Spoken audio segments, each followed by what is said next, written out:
আসসালামু আলাইকুম। অন্য মঞ্চের আলাপ চাইতায় আপনাদের সকলকে আমন্ত্রণ জানাচ্ছি। তো বন্ধুরা, প্রীতি, সালাম এবং শুভেচ্ছা নেবেন। আমার ইউটিউব শোর নিচে বিভিন্ন পর্বের নিচে মাঝে মধ্যে আমি কিছু কমেন্ট পাই, সেখানে অনেকেই বলেন যে ভাই এগুলো বলেন, এগুলো শুনতে চাই না, আপনি আমাদের কিছু সুসংবাদ দেন, ভালো সংবাদ দেন। আমার যেটা সীমাবদ্ধতা সেটা হলো যে আমি যতটুকু তথ্য পাই এবং আমার পক্ষে সেটা যতটুকু যাচাই করা সম্ভব সেটুকু যাচাই করেই আপনাদের সামনে বলি। সুতরাং বানিয়ে বলা, মিথ্যে বলা, অসত্য বলা এইটা আমার দ্বারা আসলে হয় না, এবং আমি সেই কাজে এখানে আসিও নি। আমি অন্তত চেষ্টা করি আমি যা বলি তার অন্তত 95% যেন আমার জানা মতে সত্য তথ্য থাকে। তারপরেও কখনো কখনো এই সব চেষ্টার সত্ত্বেও আমি আসলে পারি না। কিন্তু যারা আমার কাছে একটা সুসংবাদ শুনতে চান বা ভালো কিছু শুনতে চান, তাদের আমি হতাশ করব না। আসলে ঘটনা কিছু না কিছু ঘটছে, কিন্তু সেটা বলবার মতো অবস্থা এখনো আসেনি। তবে আজকে আমি একটা গুরুত্বপূর্ণ কথা আপনাদের বলবো। তবে তার আগে একটু জাস্ট জানিয়ে দিই, আপনারা জানেন যে করাইল বস্তিতে আগুন লেগেছে কাল রাতে। সোশ্যাল মিডিয়ায় দেখলাম যে আগুনের লেলিহান শিখা, এবং আগুনটা 5 ঘন্টায় এটা নিয়ন্ত্রণে এসেছে। এটা খুবই স্পষ্ট, যদিও তদন্ত হবে, তদন্ত কমিটি কি রিপোর্ট দেবে আমি জানি না, কিন্তু ওইখানে একটা হাইটেক পার্ক করা হবে, একটা কম্পিউটার আইটির একটা পার্ক করা হবে। ওই জায়গাটা ঢাকার খুব ইম্পর্টেন্ট একটা জায়গা, সো ওইটা করার জন্য এই আগুনটা লাগানো হয়েছে। এবং এই আগুনটা যে লাগানো হবে সেটা আমরা এই কম্পিউটার কাউন্সিলের নেতৃবৃন্দের কথায় একটা আঁচ করতে পেরেছিলাম। এবং ওইখানে একটা হাইটেক পার্ক করার প্ল্যান ছিল, কিন্তু প্ল্যানটা ছিল তার আগে বস্তিবাসীদের কোথাও পুনর্বাসন করা হবে। কিন্তু এখন যেহেতু কোনো নির্বাচিত সরকার নেই, সুতরাং এখন যেটা করেছে যে এই গরিব মানুষগুলোকে একেবারে মুহূর্তের মধ্যে নিঃস্ব করে দিয়েছে। এখন এদের তো কোনো সে নাই, ডক্টর ইউনূসের কারো প্রতি কোনো অ্যাকাউন্টেবিলিটি নাই, সে কাউকে কেয়ার করে না, পুষে না। এখন এই সুযোগে এই এই শত শত হাজার হাজার মানুষকে এইভাবে রাতের অন্ধকারে নিঃস্ব করে দেয়া হলো। আমি এটা নিয়ে ভেবেছি, এবং আমার মনে হয় যে মাঝে মধ্যে প্রকৃতি সম্ভবত বিচার করে, এবং প্রকৃতি যদি বিচার করে যারা এই মানুষগুলোকে এভাবে রাতের আধারে নিঃস্ব করে দেয়, তাদেরও কিছু না কিছু, কোনো না কোনো পথে প্রতিদান পাওয়া উচিত। খুব আমি এই বিষয়টা নিতে পারছিলাম না কাল রাতে। এর মধ্যে এই আরেকটা ঘটনা আসছে, যাতে আমরা করাইল বস্তির আগুনটার দিকে নজর না দিই। যখনই একটা ঘটনা ঘটায় এই ইনুস গং, তখন তারা পাশাপাশি আরেকটা প্যারালাল ঘটনা ঘটায়, যাতে এই সব অপকর্মগুলো ধামাচাপা পড়ে যায়। তার মধ্যে এই যে শেখ হাসিনার ব্যাংকের লকারে 832 ভরি সোনা পেয়েছে। পোলাপানও কিন্তু কম ফাজিল না, তারা একদম মাপ ওজন সব হিসাব করে দেখেছে যে ব্যাংকের একটা লকারে 832 ভরি সোনার জায়গা হওয়ার কথা না। এবং আপনারা যারা শেখ হাসিনাকে জানেন, চেনেন, দেখেছেন, তিনি কি অনেক বেশি সোনার অলংকার পরে? তার সাজ কিন্তু খুবই মার্জিত, তিনি দেশি শাড়ি পরেন, হয়তো গলায় একটা মালা পরেন। তাকে আমি একদিনই দেখেছিলাম বালা পরতে, সোনার বালা। আপনাদের আপনাদের অনেকেরই মনে থাকার কথা যে চা বাগানের শ্রমিকরা 1 টাকা 2 টাকা এরকম করে চাঁদা দিয়ে তার জন্য এক জোড়া বালা বানিয়ে উপহার হিসেবে দিয়েছিলেন, এবং তিনি সেই বালা দুটো পরে এভাবে দেখিয়েছিলেন যে আপনাদের এই ভালোবাসার উপহারটা আমি নিলাম, আমি তো এই সব স্বর্ণালংকার খুব একটা ব্যবহার করি না, কিন্তু আপনাদের এটা আমি নিলাম। তো সেই মানুষটার 832 ভরি এবং অলংকার পাওয়া গেছে। কিন্তু শেখ হাসিনা খুব স্পষ্টভাবে জানিয়ে দিয়েছেন যে ব্যাংকের লকারে তার কোনো সোনা নাই, একদম ক্লিয়ার বলেছেন কোনো স্বর্ণালংকার নাই। তাহলে আমার প্রশ্ন হলো, এই 832 ভরি সোনা কই থেকে আনা হইলো? কে কে এখানে ডোনেট করছে? এটা কি উপদেষ্টা এবং আরো যারা চামচা টামচা আছে তারা কি ভাগযোগ করে দিছে যে ভাই আমি 10 ভরি দিলাম, আপনি 5 ভরি দিলাম, বা এই 832 ভরি এখন কি হবে? নেত্রী খুব ভালো বলছে, যদি এই সোনা তার হয় তাহলে লকার থেকে এটা যেন করাইল বস্তিবাসী যারা ক্ষতিগ্রস্ত তাদের দিয়ে দিতে।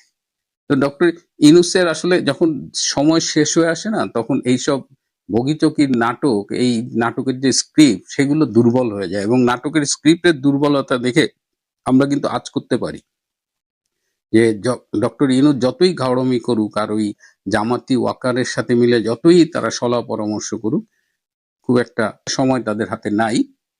যাই হোক, আজকে মূল বিষয়টা আসি। আপনারা জানেন বাংলাদেশের জাতীয় নিরাপত্তা উপদেষ্টা তিনি কয়েকদিন আগে কাতারের দোহায় মিটিং করেছেন, এবং সেখান থেকে বাংলাদেশ হয়ে তিনি ভারতে গিয়েছিলেন সেই কলম্বো সিকিউরিটি কনক্লেভে যোগ দিতে। সেই আসনে বাংলাদেশ সভাপতিত্ব করেছে, এবং তার 2 দিন আগে তিনি গিয়েছিলেন সেখানে। তিনি অজিত দোভাল এবং একটি মিটিং এ অজিত দোভালের সাথে ভারতে মার্কিন রাষ্ট্রদূত সার্জিও গার উপস্থিত ছিলেন। তিনি আবার এসে পরশুদিন আবার তিনি কাতার গিয়েছেন, এবং কাতারে তিনি সিরিজ বৈঠক করছেন। এই বৈঠকে উপস্থিত আছেন ভারতের এক্সটার্নাল অ্যাফেয়ার্স মিনিস্ট্রি, যেটা পররাষ্ট্র মন্ত্রণালয়ের প্রতিনিধিরা আছেন, রয়ের প্রতিনিধিরা আছেন, এবং মার্কিন যুক্তরাষ্ট্রের ট্রাম্প অ্যাডমিনিস্ট্রেশনের কয়েকজন এখানে যোগ দিয়েছেন, এবং এখানে সিরিজ বৈঠক হচ্ছে। 4 দিনের সফরে গিয়েছেন ডক্টর খলিলুর রহমান, এবং এখানে মূলত বাংলাদেশের নির্বাচনটা নিয়ে আলোচনা হচ্ছে, যে বাংলাদেশের আসন্ন জাতীয় সংসদ নির্বাচনটা যাতে ইনক্লুসিভ হয়, সব দলকে নিয়ে হয়, সেটা নিয়েই আলোচনা হচ্ছে। এর আগে যে ভারতে অজিত দোভালের সাথে যে আলোচনাটা হয়েছিল এবং সার্জিও গারের উপস্থিতিতে যে আলোচনা হয়েছিল, সেখানেও কিন্তু বাংলাদেশে ভারতের প্রত্যাশাটা জানানো হয়েছিল যে ভারত চায় বাংলাদেশে একটা সবাইকে নিয়ে অন্তর্ভুক্তিমূলক আর ইনক্লুসিভ নির্বাচন। সেই কথাটাই আবার বলেছে। বাংলাদেশ আওয়ামী লীগের কার্যক্রম নিষিদ্ধ করা হয়েছে, সেই কার্যক্রমের উপরে নিষেধাজ্ঞা তুলে নেওয়ার ব্যাপারেও আলাপ হয়েছে, এবং বর্তমানে অসংখ্য নেতা কর্মী মিথ্যে মামলায় কারাগারে বন্দী রয়েছেন, তাদের মুক্তি, জামিন, এই বিষয়টি নিয়ে আলাপ হয়েছে। এবং এই যে সম্প্রতি আইসিটিতে যে প্রহসনের বিচারের মাধ্যমে শেখ হাসিনার একটি ফাঁসির রায় দেওয়া হয়েছে, সেটি নিয়েও আলোচনা করা হয়েছে, এবং ভারতের পক্ষ থেকে খুব স্পষ্ট করে বলা হয়েছে যে কোনো বিচারের মানদণ্ডেই এটি গ্রহণযোগ্য নয়। এখানে ডক্টর খলিল ছিলেন। ডক্টর খলিল দীর্ঘদিন আমেরিকায় থাকার কারণে তার মধ্যে কিছু বিষয় ভালো ডেভেলপ করেছে, যেটা পাশ্চাত্যের প্র্যাকটিসটা তিনি করেন।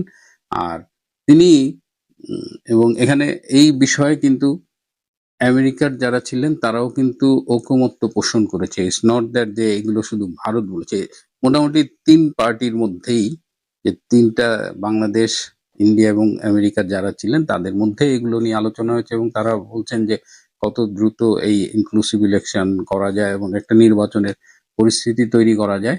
আরেকটা মজার ব্যাপার হলো যে এই যে অজিত দোভালের সাথে মিটিং এ যখন ডক্টর খলিল দিল্লিতে ছিলেন, তখন কিন্তু অজিত দোভাল বেশ কয়েকটা রিপোর্ট দিয়েছিল এবং বাংলাদেশে জঙ্গি কার্যক্রমের স্পষ্ট প্রমাণ দিয়েছিলেন, এবং বলেছিলেন 6 কার্য দিবসের মধ্যে বাংলাদেশের দৃশ্যমান সক্রিয়তা তারা দেখতে যায়, যে বাংলাদেশ কি করলো। আমরা এই রিপোর্টটা দিলাম। তো ডক্টর খলিল তার সাথে বেশ কিছু ছবি নিয়ে গিয়েছিলেন, যে 4টি সীমান্ত এলাকায়, বাংলাদেশ ভারতের 4টি সীমান্ত এলাকায়, উত্তরবঙ্গে, তারপরে ব্রাহ্মণবাড়িয়া, কুমিল্লা, এরকম মোট 4টি সীমান্ত এলাকায় যেখানে জঙ্গি কার্যক্রম ছিল, সেইখানে বাংলাদেশ মিলিটারি অপারেশন চালিয়ে সেই জঙ্গি আস্তানাগুলো গুড়িয়ে দিয়েছে এবং জঙ্গি কার্যক্রম সেখানে বন্ধ করে দিয়েছে। তো এইগুলোর রিপোর্ট নিয়ে গেছেন ডক্টর খলিল টু প্রুভ যে বাংলাদেশ সরকার ভারত যে অনুরোধ করেছিল এবং যে প্রমাণগুলো দিয়েছিল, বাংলাদেশ সরকার ইজ অ্যাক্টিং অ্যাকর্ডিংলি। তো এই আলোচনাগুলো আরো চলবে। আর বাংলাদেশের মানে গোয়েন্দা ওয়ার্ল্ডে, স্পাই ওয়ার্ল্ডে, এখানে অনেক দেশের গোয়েন্দারা কাজ করছে, এবং একটি দেশের 17 জন গোয়েন্দা গত 14 মাসে খুন হয়েছে।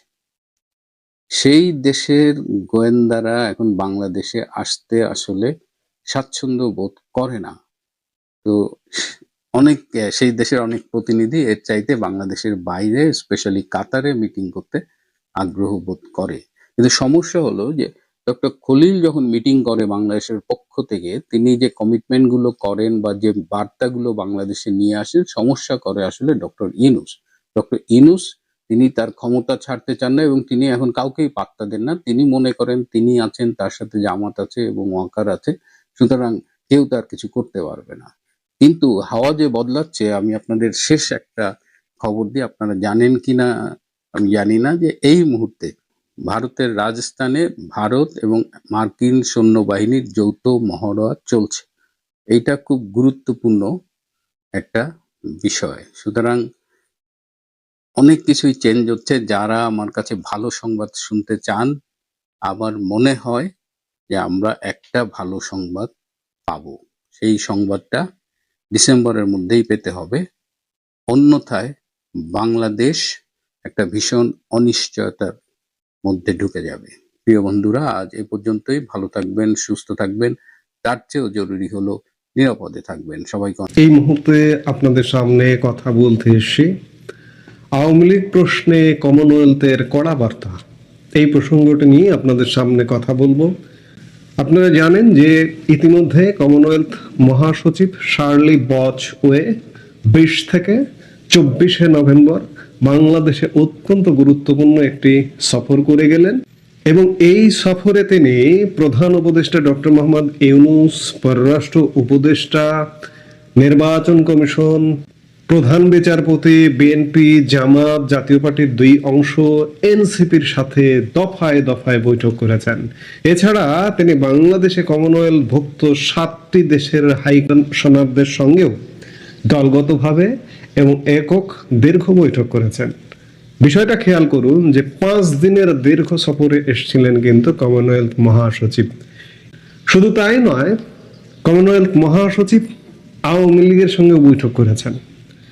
আওয়ামী লীগের একজন প্রভাবশালী নেতার সঙ্গে দেশে বৈঠক করেছেন এবং তারই মধ্যস্থতায় আওয়ামী লীগ নেতা এবং শেখ হাসিনা পুত্র সজীব ওয়াজেদ জয়ের সঙ্গেও অনলাইনে খুব গুরুত্বপূর্ণ বৈঠক করেছেন। কমনওয়েলথ মহাসচিব আগামী নির্বাচনে ইনক্লুসিভ করবার দাবি জানিয়েছেন জোরালোভাবে।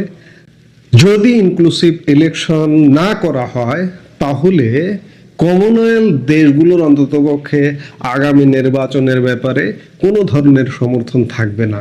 স্পষ্ট বার্তা দিয়ে গেছেন আওয়ামী লীগকে বাদ দিয়ে নির্বাচন করবার আয়োজন চলছে।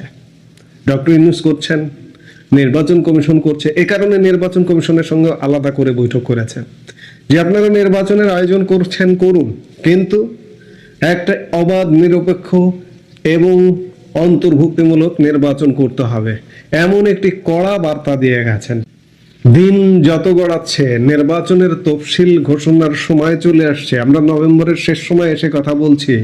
আগামী কয়েকদিনের মধ্যে, 1 মাসেরও কম সময়, আগামী ধরুন 15 দিনের মধ্যে নির্বাচনের তফসিল ঘোষিত হবে এবং এই তফসিল আওয়ামী লীগকে বাদ দিয়ে যদি তফসিল ঘোষিত হয়, দেশে যেমন এটি গ্রহণযোগ্য হবে না, বিদেশেও গ্রহণযোগ্য হবে না।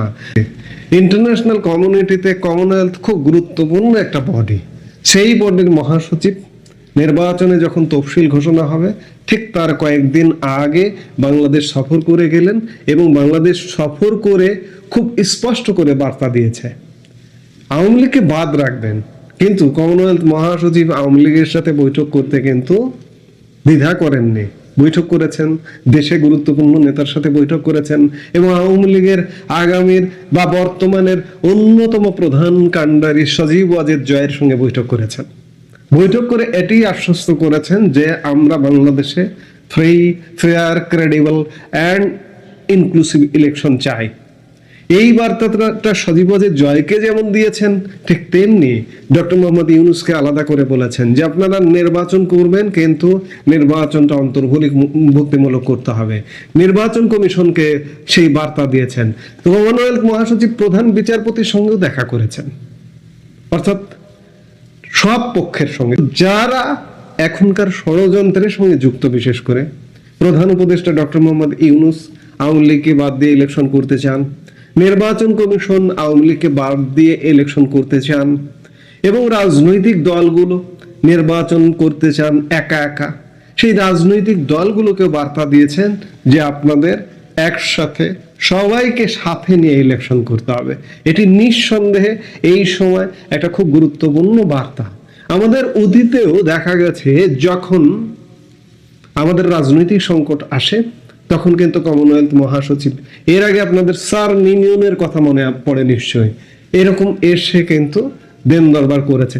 এবারও খুব গুরুত্বপূর্ণ 5 দিনের সফর শেষে চলে গেলেন কমনওয়েলথ মহাসচিব, এবং আগামী দিনগুলোতে দিন যত ঘনিয়ে আসবে চাপ আরো বাড়তে থাকবে। কাজেই যদি কেউ মনে করেন যে আওয়ামী লীগকে বাদ দিয়ে নির্বাচন করবেন, সেই নির্বাচনটা করতে পারেন। 15 দিনের জন্য করবেন, আমরা তো 15 দিনের পার্লামেন্টও দেখেছি। 1 মাসের জন্য করবেন, করতে পারেন। রাষ্ট্রের পয়সা খরচ করে একটা শর্ট টার্মের ইলেকশন করতে পারেন 15 দিন 1 মাস ক্ষমতায় থাকবার জন্য, কিন্তু সেটাতে লাভ হবে না, আদৌ আসলে করতে পারবেন না। কারণ আমাদের ভূ রাজনৈতিক প্রভাবশালী অংশগুলো, আমার ভারত, আমার পাশের ভারতকে বাদ দিয়ে আপনি যদি কিছু করতে চান করতে পারেন, কিন্তু করে কতক্ষণ টিকে থাকবেন সেটি হচ্ছে বড় প্রশ্ন। এবং এই যে ইন্টারন্যাশনাল কমিউনিটি গুলোকে বাদ দিয়ে আপনি নির্বাচন করবেন, কমনওয়েলথ, ইউরোপিয়ান ইউনিয়ন, জাতিসংঘ, বিভিন্ন সংস্থাগুলোকে বাদ দিয়ে যদি নির্বাচন করেন, সেই নির্বাচন লং লাস্টিং করবে না। কাজেই কমনওয়েলথ মহাসচিব খুব গুরুত্বপূর্ণ বার্তা দিয়ে গেলেন, প্রয়োজনে তিনি হয়তো আবারও আসবেন। এখন দেখার বিষয় যে সামনে চাপ অনেক বাড়ছে, ইউনূস সরকার কি করে, একা একা দরজা বন্ধ করে নির্বাচন প্রক্রিয়ার দিকেই যায় কিনা, যদি যায় তার জন্য মহা বিপদ। এখন আমরা নিশ্চয়ই দেখব সামনে কি ঘটছে। এই মুহূর্তে পর্যন্ত সবাই